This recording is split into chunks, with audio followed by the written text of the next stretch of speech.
Including or being inclusive. What's the difference? Let's find out. Welcome to the research group of Inclusive Education. Inclusive education is often about being included.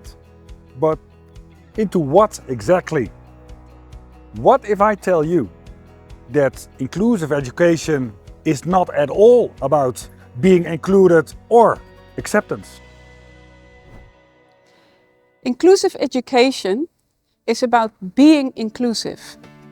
It's about countering any form of dominance, anything that is regarded as normal, in order to make space for all kinds of differences, without any kind of distinction between what is considered normal or not. The problem at the heart of inclusive education is power, and how power is described to different. For example, some consider their knowledge to be the absolute truth, and their way of being human to be superior. And that is why difference is not the problem, but separation is.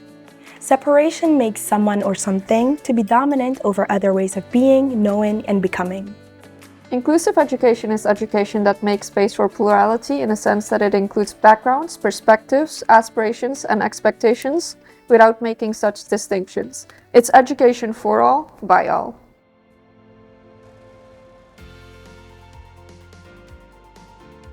By countering the dominance of, for example, a Eurocentric perspective, inclusive education aims to dismantle institutional racism.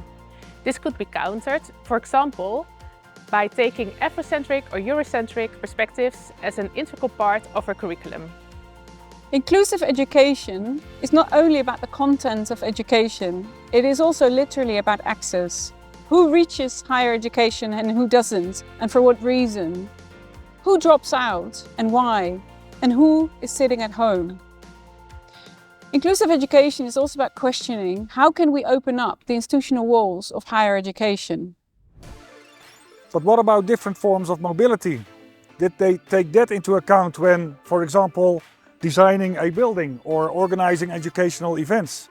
What about people in a wheelchair or people with hearing impairments or visual impairments or different ways of learning? The other questions that we focus on are who is hired for an internship, who is not, and why? And what do minoritized students experience during their internship? Or, who are the teachers in our institution and do they represent our student population? And we investigate all these questions and more in our research group through a method called community-led research in action. So that we contribute to solutions that are most relevant to those in minoritized positions. So, would you like to exchange ideas with us on these subjects and would you like to contribute to our research? Reach out to us on our socials and we look forward to hearing from you soon.